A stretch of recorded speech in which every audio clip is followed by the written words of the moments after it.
following is another short account of a history of elaborate pre-Columbian Christian civilizations and their infrastructures, taken from a book called He Walked the Americas by L. Taylor Hanson.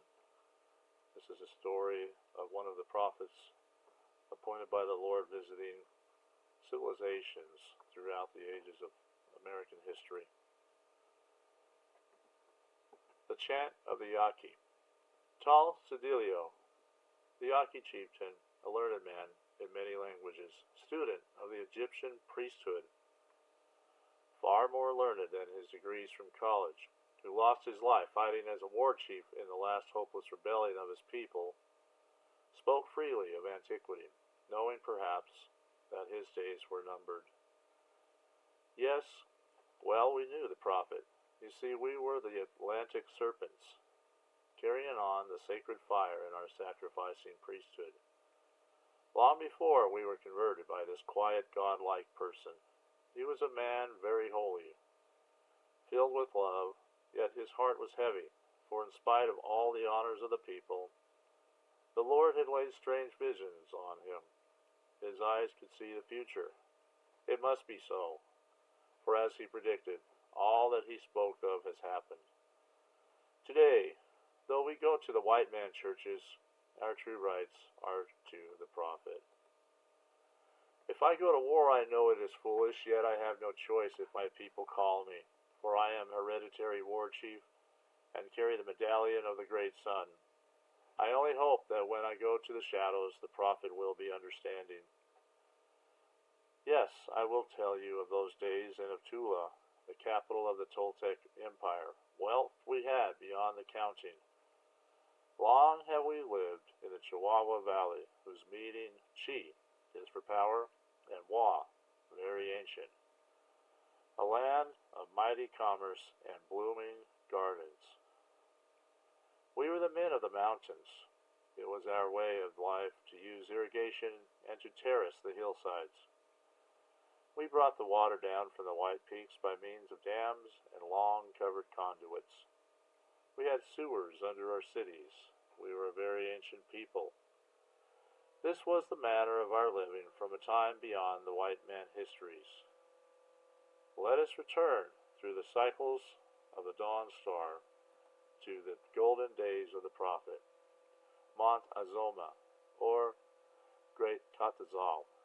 Most fertile was that traveled highway from the lands of the north to the Toltec capital. So lovely was its verdant beauty that it was called the land of the hanging gardens. Orchards and ranches were heavy with verdure, and the great homes built of stucco were cool in summer and warm in winter. Flower and vegetable gardens covered every rounded hilltop, where the streams of tinkling water flowed along in man-made channels, and birds made the air sweet with music.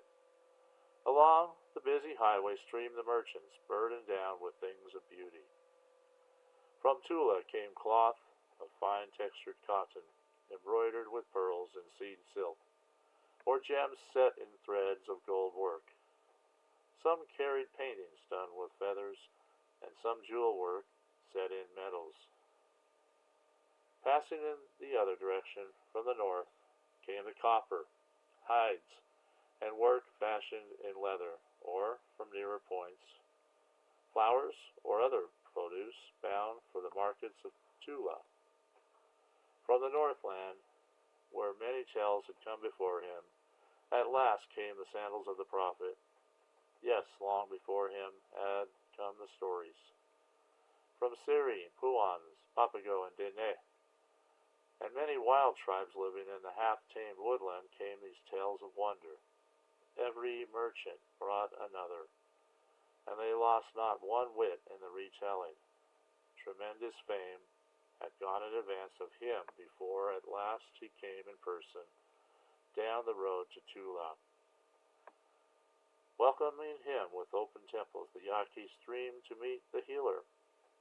The women competed to weave him mantles, to embroider the crosses about the hemline, and the men to fashion new golden sandals. Knowing that he would leave the old ones, strange strangely enchanted because of his wearing, a touch of which would heal the body.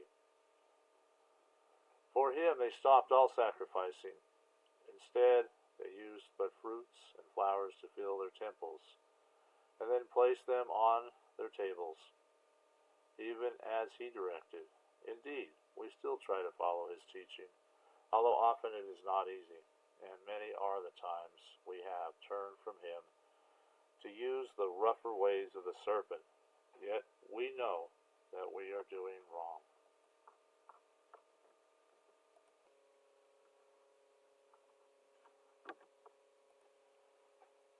The baptismal? Yes, it was the prophet who taught this. The godfather and godmother, with their names of kinship, all must last for the life of the infant. For him, we changed our ancient dances. We learned new chants and ceremonies. Once our costumes were laden with jewels, and the finest plume work was worn for its beauty. But today the people are very poor, often facing gaunt starvation. When we dance now with plumes of paper and bits of glass for the olden jewel work, we know he is understanding and forgiving. And sometimes it seems a spell comes over us, and the costumes of paper and glass change slowly in the light of his star to the olden beauty. Once more the desert becomes Chihuahua, and we see him pause on his way to Tula. Questions for the listener. Is this figure, as this writer, L. Taylor Hanson, clearly indicates, is this Christ himself? Is it one of his prophets, one of his disciples set apart on this continent, both continents, to preach the gospel? I'll leave you with those questions. Thank you for watching. Please like, comment, and subscribe.